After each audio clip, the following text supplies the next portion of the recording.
This might be the first time that I actually feel like a true Floridian since I moved here. It's so cold. And I feel terrible for complaining. It's like 40 degrees here. And I'm sure up north it's like negative 40 degrees.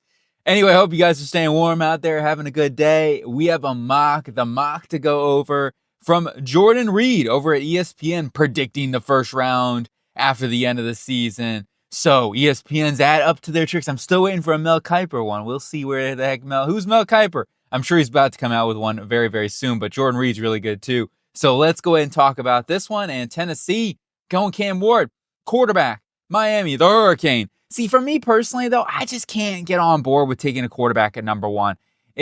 I'm looking at this Tennessee roster right now, and the way I see it, I almost view it, just go get yourself like Kirk Cousins, because I think he ends up getting cut. So try to work out a deal there to go get a guy like Kirk Cousins or get a veteran. Maybe Aaron Rodgers is willing to come over here. Who knows? Like, I would go that route over going one of these quarterbacks in this class and then get Travis Hunter. Just I think Travis Hunter would elevate this roster even more, build this team, because they still have plenty of voids too on this roster. It's not like they're strictly a quarterback away from being a Super Bowl contender. So that's why I would view just go after a veteran quarterback. I like Will Levis still in the. I know I'm one of the rare people that still kind of believes in Will Levis. I don't think he's going to be the franchise quarterback for this team, but I do think there's a chance with Will Levis. I think other than decision making, he needs to work on his pocket maneuverability and stuff like that, like just overall his feel in the pocket. However, like he's got the tools, he's got the traits, and there are games where it's like, I really think the talent is there. I just need to see more consistency with that. Anyway, with Cam Ward, I get that. Like, if you're picking at number one, you're trying to find your franchise quarterback. And I like Cam Ward. I really don't mean to hate on the dude. I just don't think he's worth a number one overall pick. That's really what it is. I would take Travis Hunter. That's my view on that. So that's why I disagree with that pick. But everyone's got to have their own opinions, especially in this class. On to the Browns, quarterback Shedeur Sanders, just like before. I like Shedeur Sanders, and I don't want to hate on Shedeur. I don't have any problems with Shedeur Sanders off the field either. I think he's a good kid. I really do. I listen to his podcast on the weekly. Always kind of interested to see what he does. He does a lot of like, what do you rather? And talks about the draft, et cetera, and life stories. I just think he's an interesting dude. He's a real chill guy as well. So I feel like the diva personality that the media gives him is just not really accurate. Anyway, with Shedeur Sanders, I see him as a guy that certainly has the talent up here and the moxie that I look for from a quarterback, because it's like money's not going to change this dude. He's already rich. He's already wealthy in the family. He wants to win games. He wants a legacy, and I respect that. Like, you don't have to be poor and whatnot to be successful. Like, I think he's super hungry. I think he's going to be determined. I think he can be a locker room leader. So all of those things aside, that I'm not worried about with Shedeur Sanders. I just think that in terms of strictly on the film, he's got some things you look at, right? The lack of arm talent, the lack of speed, athleticism. And I know we heard those things before with other great quarterbacks in the NFL. So I don't want to say you have to have those sort of things. But the size is a little bit of a limiting factor with him. I do think he needs to really work on his pocket awareness around him, what's going on, being able to step up in the pocket and just feel pressure better. Like, that to me is one of my more concerning traits with Shedeur Sanders. So we'll see if he can improve all of those things. He certainly has the work ethic from everything I personally feel like. So you're getting a quarterback here. Obviously, Deshaun Watson, his days are done pretty much. In my opinion, I think they're done. I think it's a matter of time before they move on from Deshaun Watson. So getting a quarterback is a huge need. I would also say for the Browns, try to look towards a veteran approach if you can, and then maybe build out something on day two. Even consider trading back up into the first round for a quarterback, because I do think Shedeur Sanders, Cam Ward may not go as high as a lot of these mock drafts are projecting. It is just too early. We need to see a lot of that stuff. So all those quarterback things to, beside Shedeur Sanders for the Browns, I think it makes sense. It's just I wouldn't grab him that early. I'd go with Abdul Carter or go with a Mason Graham, even a Will Johnson, Benjamin Morrison. I'd go get one of those guys before I went quarterback at that number 2 overall pick. On to the Giants here, number 3. And I love this move so much. This would be an A+ pick for the Giants. And I get it. You're like, oh, we need a quarterback though. G-Sling, come on. Well, here's my view. Once, just like before, I don't feel comfortable taking a quarterback inside the top 5, top 10. Go get the best player available. Travis Hunter. Don't force a quarterback pick like what they did before with Daniel Jones. It's just that simple. It typically does not work out. Sometimes it does. And maybe Cam Ward, Shedeur Sanders will be worth that pick when it's all said and done. You have to be in the market. You got to take a chance for it to actually work out. So there is what it is, and the unknown, the uncertainty, all those things. But at the end of the day, like, I think going Travis Hunter here would be excellent. I feel like he's going to be an all-pro, beast, Pro Bowl type of corner, wide receiver, wherever you want to play this guy. I think you should play him in both assets, but play him at corner for this Giants team that can also be help at the receiver position. Will help fill that void for Darius Slayton if you end up losing him in free agency. So you're getting yourself a third wide receiver and then also a number one corner, which is what they really need. Deonte Banks has had his ups and downs. Yeah, he has all the talent, and for sure, I think he can still step up into that one role. But I think Travis Hunter, Deonte Banks, you got Cordell Flott, inside-out versatility, obviously Andre Phillips in the slot. That would be a beastly secondary because that has been a big issue for this team as well. I love this pick. I really do for the Giants. On to the New England Patriots here at number 4, Kelvin Banks Jr., tackle Texas. And while I would probably say go Abdul Carter here at number 4, I just think he's the best player on the board currently. At the same time, if there's one area where you kind of have to force a position to take, 9 times out of 10, I say you go best player available on the board and just let the chips fall as they may. But the left tackle position is so important, so I'm okay with them reaching a little bit for a left tackle, even if they're not like tremendously high on, top 5 opinion in terms of player available, etc. So that is something. Now, I would say I would lean towards, if you're going to pick somebody at number 4 at the left tackle position, if you can't trade down, I would lean towards going after Will Campbell or Josh Connolly. I just view those guys as higher floor players than Kelvin Banks Jr. Banks is a good prospect, don't get me wrong. Some players or some teams and evaluators are going to have Banks as number 1 tackle, and that's fine. Like, I'm totally fine with that. But for me, Banks, I worry a little bit about the top heaviness at the left tackle position at the next level and the hand placement. Overall, very good player, though, and as I talk about, left tackle, such a big need. On to the Jags here. Will Johnson, one pick that I do over and over and over again. And Will Johnson, really good player. You're going to hear the Pat Surtain comments quite a bit in the offseason. And it makes a lot of sense. I think his play style is very, very reminiscent to Pat Surtain. I don't think he is an elite athlete or any by standards, just like Patrick Surtain, but he knows how to play the cornerback position. And the Jaguars, they need a cornerstone in that secondary, puns intended. On to the Vegas Raiders, Abdul Carter. Woo! They're spicing things up here. Yeah, Jordan Reid going for it. Dude, just imagine Abdul Carter, Max Crosby. Oh my goodness. Tyree Wilson can continue to play on that hybrid inside-outside role. So if you want to go Abdul Carter, I don't have a problem. He's best player available. And Tom Telesco's just saying, hey, give me all these good players. Let me get all these guys you keep letting us fall to us. That is a phenomenal pick, actually. It really is. I'd have no problem with that one, even though I know they need offense. Yeah, you could use an Ashton Genty. You need a quarterback, obviously. Maybe you get up a veteran. Tetron McMillan's another option for sure. But overall, this is a BPA A+ move, in my opinion, for the Raiders. Great job. Woo! I love that. On to the Jets. I love this one as well. A+, baby, let's go. As a Jets fan, I'm vibing with this one all day. Mason Graham and Quentin Williams on that defensive interior. Sign me on the dotted line. I'm done. I don't even need to talk about that one. That one's a dream pick in my view for the Jets. I just don't think he's going to fall there. On to the Carolina Panthers, Mykel Williams, the Georgia edge rusher. Mykel Williams is a little bit of a raw prospect. However, I'm okay with it. I really am. I think that the traits at some point are going to catch up. Now, he might be a year 3 player. And for the Carolina Panthers, are they really next? Like, ideally, if you think to yourself realistically, are the Carolina Panthers a season away, right? Are they next year going to be a playoff contender? Probably not. Even if Bryce Young continues this elevation, I do think they're probably about 2 years away. So I'm okay with taking the upside of Mykel Williams, and I do think that's probably where they end up going, especially after the combine when Mykel Williams just torches everybody, everything. So I'm okay with it. I am. Ideally, I'd like to see him a little bit further along in his developmental process. However, I do like him still. I really do.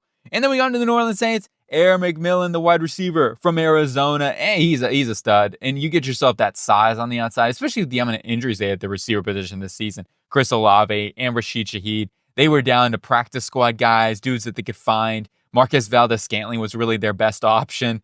Hey, Kevin Austin was pretty dang good, formerly a Notre Dame. Like, they had some guys contribute, Tipton, etc. But We go down the list. Anyway, they could use another weapon. I don't mind this one. And for the Saints, I just think they're in a situation. They're also waiting for a quarterback to come along their way. So maybe 2026 is something that they're going to be in the ballpark for sure, trying to find that franchise quarterback. But for now, build the roster, get BPA, get good football players in the program, get core foundational players, because I think they needed the reset button from a roster standpoint, cap-wise as well.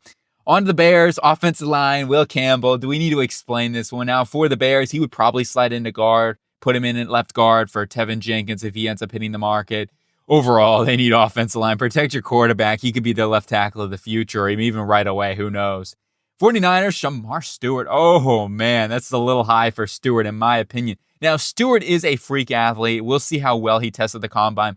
There's a reason why he came out to the draft. Like, he knows he's going to put up ridiculous numbers. And he's a guy, 6'6", 285 plus pounds, that is going to test insane like that. Those guys get drafted very, very high. It's just what it is. Like, he is a better athlete even than Darius Robinson was coming out of Missouri last season. So that tells you something. He's going to go like top 20, top 25 in the draft. And the Niners, they need more pass rush. So I'm okay with that. I would go James Pierce Jr. I'm higher on James Pierce Jr. I just think, like, as a pass rusher, he can give you more early on. Now, Stewart is a better run defender, and obviously with his size is immense, right? He's got good long arms in that size profile, 6'6". He might even be like an Eric Armstead type of long-term replacement. If obviously he's now at Jacksonville, but he could be in a similar mold to a guy like that and what he brings to the table. Cam Jordan, think of somebody like that. When he matures and grows into his body even more, he's a super young player.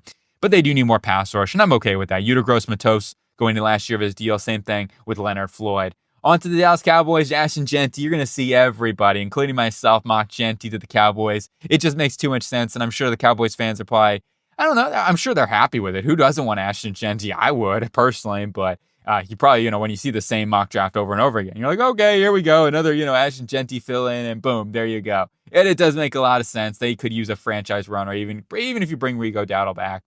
Miami Dolphins go Malachi Starks. Javon Holland is a free agent, and I've heard rumors. People keep saying, well, he's probably not going to be back. And I know he had a rough season, but personally, I don't know if I'd let him walk out the building. Their cap situation is really tight, but you find a way, you know what I'm saying? Like, figure something out. I just think he's a cornerstone player. You got to keep him. And we've seen what happened when you let him in the Giants let go Xavier McKinney this last offseason, coming out this season and just having an interception in half his games that he plays. Or 8 interceptions, so 17 games, just a little less than that. But, I mean, come on, man. Xavier McKinney was such a huge loss for the Giants, and it could be a huge loss for the Dolphins if they lose. Now, I'm still okay with them drafting Malachi Starks here. Like, if you go and get Malachi Starks, have Javon Holland, like, then you, like, completely, you're good to go in the safety position for the next 5+ years, because those two guys would be insane next to each other, and the versatility that both of those guys have would be incredible. In general, I'm okay with this pick, though. Malachi Starks is a really good football player. I don't know if the tape is as good as what some of the people are saying personally. However, he's not a perfect prospect, so I do want to mention that. But he is a really good football player. I mean, the size, the length, the speed, the athleticism, the traits to be able to cover guys is so impressive. He literally he could play corner if he wanted to. I got a challenge for you. Maybe you don't have to accept this, or go drink shots of water, whatever you want to do. But go take a shot every time you see a mock draft with Tyler Warren is for the Indianapolis Colts.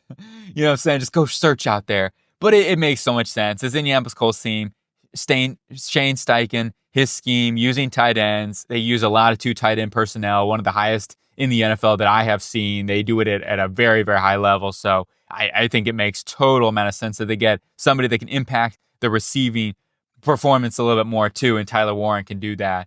On the Atlanta Falcons, Jalen Walker, keep him close to home. They need more pass rush. Also very self-explanatory. If there's one thing that the Atlanta Falcons have to figure out this season, Terry Fontenot, it's the pass rush position. So go get yourself a dynamic blitzer. Now, I am a little worried about Jalen Walker in terms of his hands. I want to see him as a pass rusher be able to actually use and string together pass rush moves. A lot of it's just like he's a spy or he's blitzing up the A gap and that's how he's winning.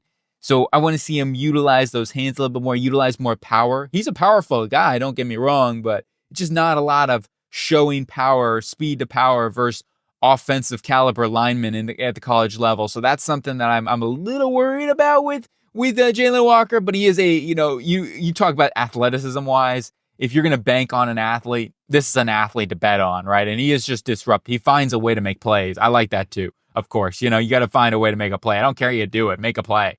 On to the Arizona Cardinals, you go Josh Simmons, one that I did for my mock draft for the Cardinals. I like this a lot, especially if reports on Jonah Williams come back and they say, look, he may not even play next season. You need to think about that. You did draft the right tackle, Christian Jones from Texas last season. And Jones, I think, could be a quality swing tackle that could compete for the starting job. I wouldn't feel like overly confident in that. Like I wasn't super high on Jones. I wasn't low on Jones. I thought where he went was very fair. I thought he was a day 3 guy, but he's somebody that I think could be a really good swing tackle.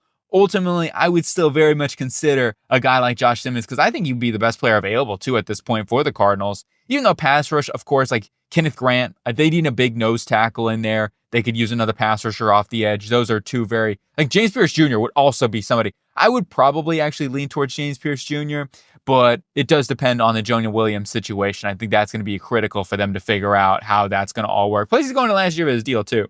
Then you got Cincinnati Bengals going James Pierce Jr. This is a steal, a bona fide steal for me. I think Pierce Jr. would be a fantastic pick for the Bengals. They could use some more defense, right? The defense was a huge problem. Unfortunately, Lou Almirounu did get fired this offseason, so that's something they're going to have to find a good defensive coordinator to help fill that void. But you go get a guy like Pierce Jr. to help out that pass rush even more. Other than Trey Hendrickson, there was just not much consistency. That number 2 guy in their defense, Sam Hubbard, they could move on from him. And even if they don't, he's going to last year of his contract. And Miles Murphy is just yet to show anything. So that is a really good pick. They could also use a safety if Malachi Stark's available. I think they could use guard. I think those are your top 3 needs going into the offseason. Then maybe a veteran cornerback that you can sign to help kind of just stabilize the cornerback room. I think that's going to be good for them too. Seattle goes Josh Connolly Jr., one of my guys in this class. I love Connolly. I think he is a fantastic left tackle and somebody that is so athletic, very, very nimble on the move, excellent run blocker on the move. He's really gotten stronger at the point of attack too. It's still something he's going to have to improve upon. It's never going to be a huge strength of his game, but I love his pass protection ability. Put him over at right tackle or even at guard. Figure it out. If Abe Lucas is healthy, then you could keep him there and put Connolly at guard. Like I'm okay with either or. They just need help in the trenches. Snyder, get some help in the trenches. Can't say it enough. I'm gonna box you if you don't. No, Jay, you shouldn't be scared at all of that. Trust me. Look at me. I'm kind of matching my shirt and my water bottle today. It's pretty dope. Anyway, get a little sip there. On to the Pittsburgh Steelers. Siobhan Revel Jr., should I say, from East Carolina cornerback. He is long, he's explosive, and extremely athletic. You're going to hear the Richard Sherman comps come out with him. He's more athletic than Richard Sherman is. I mean, he's kind of like a hybrid between Woolen. He's a better mover than Woolen, I'll say that too. Like in terms of laterally, he is a better mover than him, but he has the long speed of that. And for the Pittsburgh Steelers, like they need another corner. And that's been I will say on their defense, if I've noticed one thing that has been a bit of an issue is their secondary. Joey Porter Jr. has even had a bit of a setback this season. I'm not super worried about that, but they do need somebody else in the secondary. So this makes a lot of sense. I think if it weren't for that injury, Siobhan Revel would even be going top 10 in a lot of mock drafts. I really think so because he's a rare athlete, man, and his ball skills are terrific. So you don't, it's like, yeah, I'm taking that guy. On the Houston Texans, Jonah Salvanaia, Arizona, offensive tackle there, played left and right tackle this season, but I do think he ends up moving inside to guard. You know what? Houston Texans, I wasn't even paying attention to the team here, but I love this move for the Houston Texans. You look at their offensive line, like they need some more grit on that interior. They need some more run blocking prowess. Jonas Salvanaia is exactly that mold. Like he is a road grader as a run blocker one-on-one. He will displace you. That's what he does. He brings the boom. So I think this is a great pick actually for the Houston Texans. It might be a little early for Salvanaia, but ultimately they need help on that interior. And Salvanaia is, I think, a high floor prospect in this draft class. I think he's going to be a good football player. May not be an elite one, but I think he'll be a very solid football player. And it was an interesting stat. Houston tied for 3rd most pass blocking losses in the league. Really? And I didn't even realize that, but it makes sense. Just watching the games, I do think that it has been a problem. And one of the reasons why CJ Stroud has had a bit of a setback this season, just because the pass pro has not been good. The run game inconsistency, especially versus good football teams, has not been very good. So I think they need some offensive line, really do. Denver Broncos go Luther Burton III, the Missouri wide receiver. While wide receiver may not be their biggest need heading into the offseason, I actually think tight end might be a bigger one for them to address. At the same time, if Luther Burton's available, I'm okay with this one. I think it's a great pick for them. So I'm fine with taking him here. They need to prioritize adding more weapons, more help for Bo Nix on this offense. Definitely also watch out for defensive tackle at this point, especially with like Kenneth Grant on the board, Tyreek Williams, a lot of those guys, Walter Nolan. Would make a lot of sense for this team to go after another defensive interior guy, Derek Harmon, etc. They're thin. Besides Zach Allen, there's really just not a lot more depth on that interior defense line. They could really use somebody else. And we were just talking about tight end, but the Rams go Colston Loveland. I've had a discussion with a big Rams fan in the comments about this one, actually. And the more I think about it, the more I really like it. If they can get Tyler Warren, if they can get Colston Loveland, they could really use a tight end in their offense, like a consistent. And Tyler Higbee's good. Like when he got back, he's healthy now and in time for the playoffs, luckily, because they need him. But I do think that tight end is something like they tried to pay Coley Parkinson. He was good at the beginning of the season. He's had his moments. I'm not saying he's bad. I think he's a really good number 2 tight end, but they are lacking that number 1 tight end and that flair. They could use another weapon in their offense in general, especially if they have injuries. So I don't mind this pick, especially with Tyler Higbee's injury history. That is something they're going to have to really think about. So if you go get Colston Loveland, that would elevate this offense even more, and certainly something that this team could use.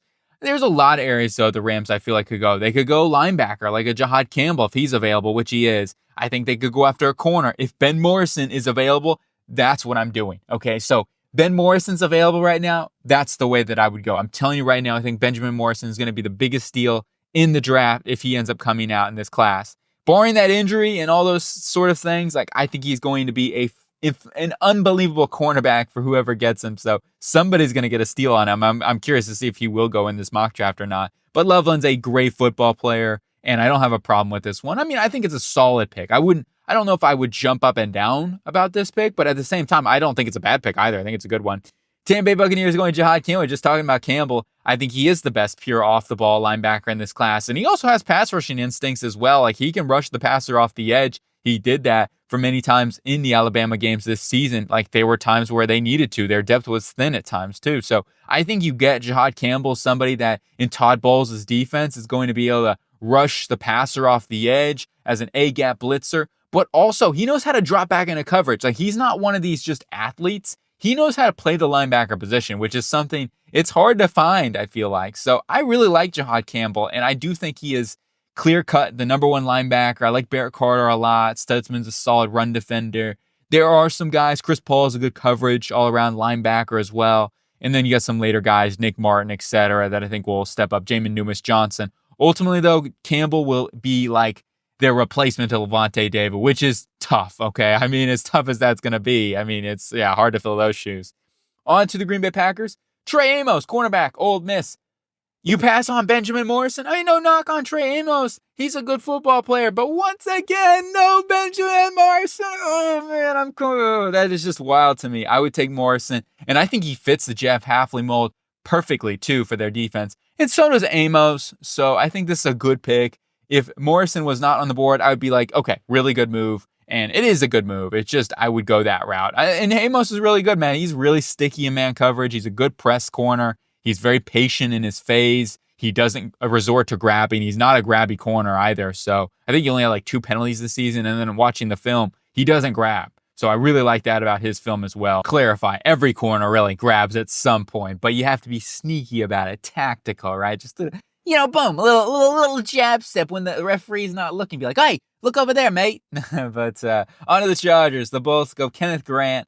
And, look, it's Sidney Sweeney. Look over there. No, but Kenneth Grant, defensive tackle from Michigan, the Wolverine. That would be a fantastic pick for the Chargers. Somebody on that defensive interior is definitely a big need for them. Like, they could revamp this defensive line because they're getting a little bit older on their defensive line. You bring back Poona Ford maybe, and then Kenneth Grant. I think that'd be a really, really nice addition to their defensive line. And in the connections with Jim Harbaugh, of course, the Wolverine, they go get themselves somebody there from Michigan. It makes all the most sense. This is another one that you're going to see mocked over and over and over again, and for good reason. On to the Washington Commanders, Emeka Egbuka. I love this move. Great pick for the Commanders. Emeka Egbuka is one of those guys that I feel like gets a little undervalued in this draft class. I would even consider taking him top 15 in this class. I'm not even going to lie. Sometimes you have to take floor guys. And I think Emeka Egbuka is going to be floor guy. He's going to be a 800 to 1,200 yard type of wide receiver, depending on the season, barring injuries and whatnot. He is a good football player. He is the definition of somebody that will line up on the outside and he will play his ass off. Beep. But I had to emphasize it in this one. Sometimes, yeah, look, it's okay if you emphasize stuff, but I think that he is just a grinder. He's a no-nonsense player. He's a good route runner. He's got solid speed. He's not the most twitched up receiver or anything like that, but he is a savvy route runner. He knows how to get open, and he can catch the football, right? Those are all important ingredients. And you know what? He blocks. This is one of the best blocking wide receivers too in the draft. So that's another thing you have to look at with him. So he's going to help you out in multiple phases of the game. Really like that pick. And then we go into the Philadelphia Eagles, Nick Scorton, edge rushers, Texas A&M. I am 100% on board with this pick for the Eagles. You know, Howie Roseman, give me trenches, give me liberty. I don't know, give me liberty, give me trenches. I don't know, however you want to look at it, but I'm sure that's what Howie Roseman is saying in the draft war room. Or even offensive tackle. I think that's definitely a possibility. And Ariante Ursary, Cameron Williams, all those guys still on the board. Marcus Bowe would be a great selection too. So watch out for one of those guys. I think Scorton, though, fills that void. Brandon Graham being a free agent, probably maybe retires after this season. And then finally, you got Josh Sweat, also a free agent. So getting somebody who could be a nice strong side defender to go along with Bryce Huff and Nolan Smith would make a lot of sense. Also gives you inside-out versatility. And then on to the Buffalo Bills, Derek Harmon, the defensive tackle from Oregon. I like this pick here for them. They're just in a situation it's BPA. You know what I'm saying? Like, I think safety/corner are probably their biggest needs to fill in the roster this offseason. You could add another weapon. I think they could add another receiver, absolutely. Maybe add a guard for the future to develop. And then defensively wise, to talk about corner, safety, defensive line, maybe some more edge talent, maybe more interior defense line. Dwayne Carter should be a nice player for them, but Daquan Jones getting a little bit older. They're going to need another guy. And I think actually Harmon would be a great addition, be somebody in that mold that they can develop to be a really good 1-2 punch with Ed Oliver. And then obviously Carter is your rotational player. So it's a good pick. I have no problem with that one at all. And like I talked about, you can get some secondary help and another playmaker on with their 2 second-round picks. On the Minnesota Vikings, Skull. And they go Walter Nolan, also defensive tackle here from Ole Miss, and he's had a great season. He's been super disruptive there for Ole Miss. You look at that defensive line in general, Princey Umamielen, you got Jared Ivey, you got some studs there. The linebacker position with Chris Paul. So they are been really stacked on that defensive line this season, and Walter Nolan's been a big part of that. He certainly has that explosiveness to be able to get in the backfield quick and make plays. He's super disruptive. I still think he needs to work on his hands, his consistency. I did notice, especially go against bigger, stronger offensive linemen. Guys like Dylan Fairchild gave him the most difficulty throughout the entirety of the season because he was able to shoot his hands. And at the next level, offensive linemen, they're going to shoot their hands. They're going to get hands on you. So let's see you counter a little bit better. And that's the thing I think Walter Nolan needs to work on. But the tools are all there with him, and they need defensive interior next to Harrison Phillips. And we go on to the Baltimore Ravens here. Tyler Booker, great move. Great pick for them. If Booker's here on the board for the Baltimore Ravens, I think that's going to be the end-up selection for them. Now, they've been leaning towards more athletic guys recently. Todd Monken, if he is still the OC here, he might get a head coaching job. Yeah, the Bears are interviewing. Why aren't the Jets interviewing Monken? I want them to interview Monken so bad. I want him to get the job. That would be kind of crazy if Rex Ryan does come full circle and gets the job, though, I will say. But going back to the Ravens pick, really good pick. I love this. A-plus move for the Baltimore Ravens. Slides into that left guard position. Patrick McCarry can be a swingman once again. On to the Kansas City Chiefs here, and they go Armin Embu, the Missouri right tackle. I think he ends up moving inside the guard at the next level.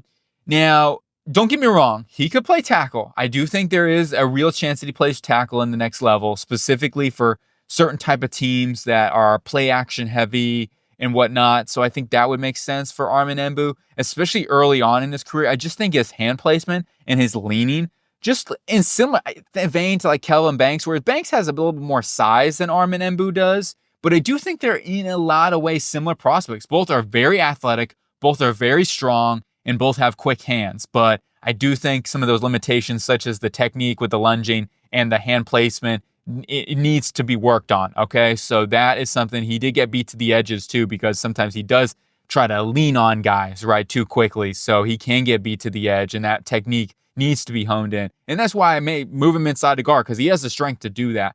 The Chiefs could look at him being the right guard of the future for Trey Smith. I still say move Kingsley Suamataia to that right guard position. Like, no joke. Maybe Hunter Norzag can be their right guard. Who knows? Maybe they just want him to be a nice backup center, but I do think they could possibly move him to guard too.